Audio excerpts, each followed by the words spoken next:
you to talk about where things go next.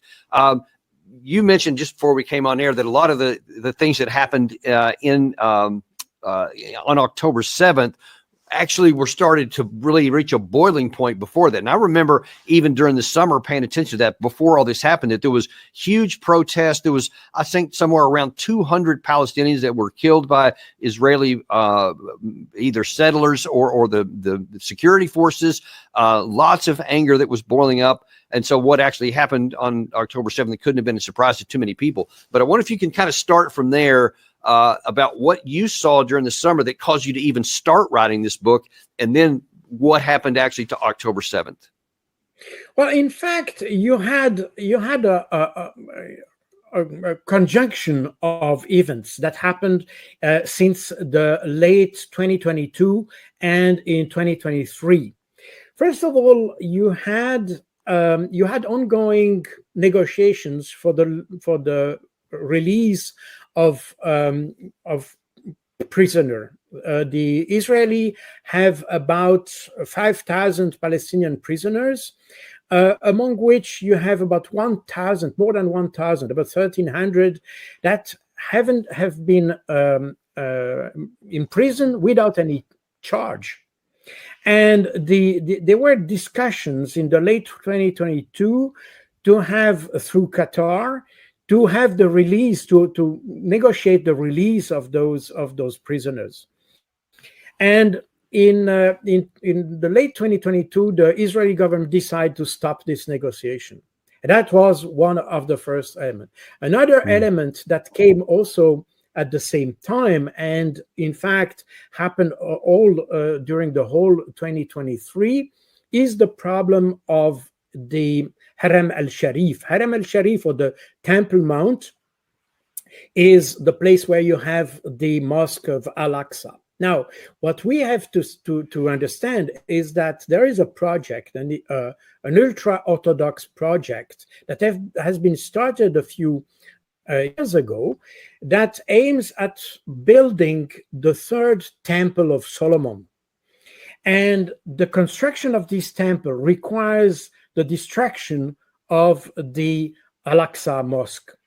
And the Al-Aqsa Mosque is on the Temple Mount, which official name is Haram al-Sharif, because it's an Arabic place according to UNESCO. So it's not just my decision, it's the UN decision. And this mosque, this place, the Haram al-Sharif, is the third holy place of Islam.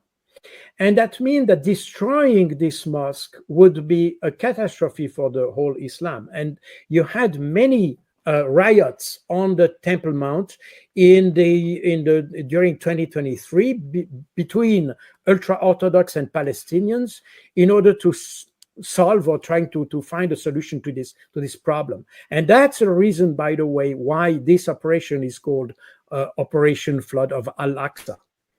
Al-Aqsa is the name of the mosque on the Temple Mount, and that's the reason for it. So the problem has not been mentioned in our media, but it should not be underestimated, because that's probably the reason why Saudi Arabia today has problem joining this so-called Abraham Agreement and all that with Israel, because of that precise point.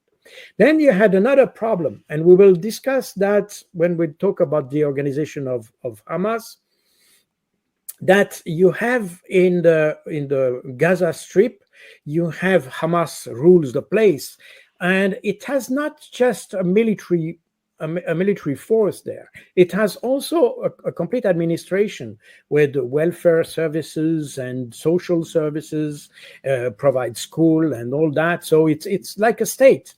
And all the people, the civil servants, if you want, on the Gaza Strip were paid by the Qatar.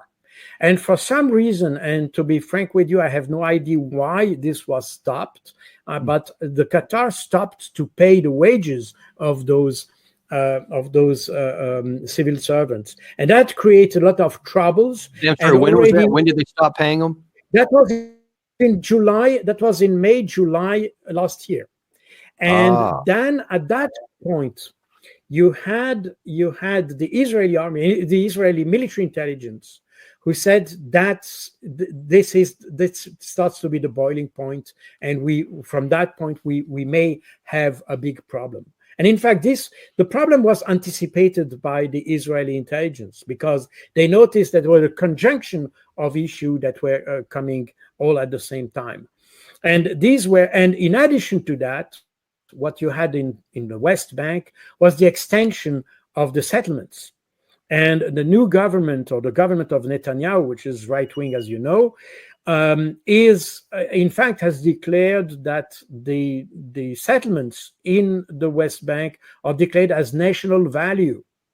As a result, there is no way they will back down or go back.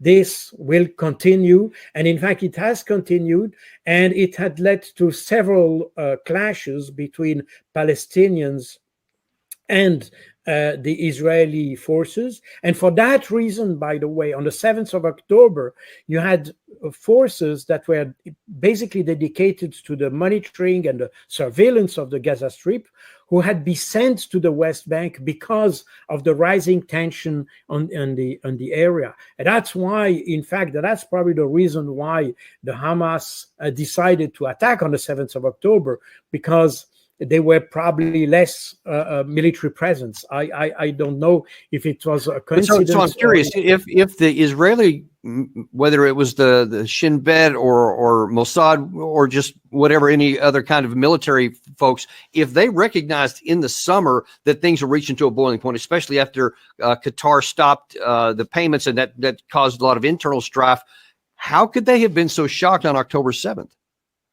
Well, that's a good question. The problem is that probably they felt that the situation in the West Bank was probably more dangerous than the one in the Gaza Strip.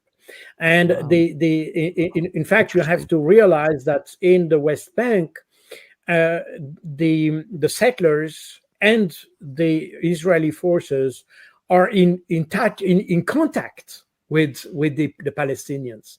While on the Gaza Strip, you have this fence and you had kind of a buffer zone, if you want.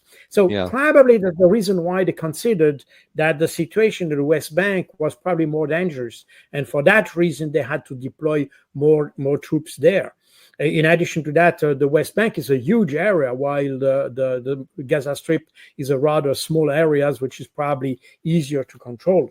So that's probably the situation that led to the 7th of October.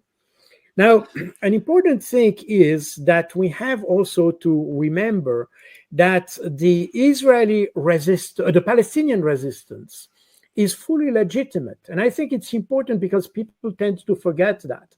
And that's the General Assembly Resolution 45-130, that reaffirms the legitimacy of the resistance in Israel, in Palestine, and they are even allowed to use all available means, including armed struggle. So the Palestinian resistance is, in fact, totally legitimate based on the international law. And that's for the reason we have this defined before, that the whole occupation of Israel, first of all, but also of the so-called occupied territories. I mean, the territories that have been occupied after June 1967, all these territories are illegally occupied by Israel. And for that reason, the Palestinian resistance is fully legitimate. And this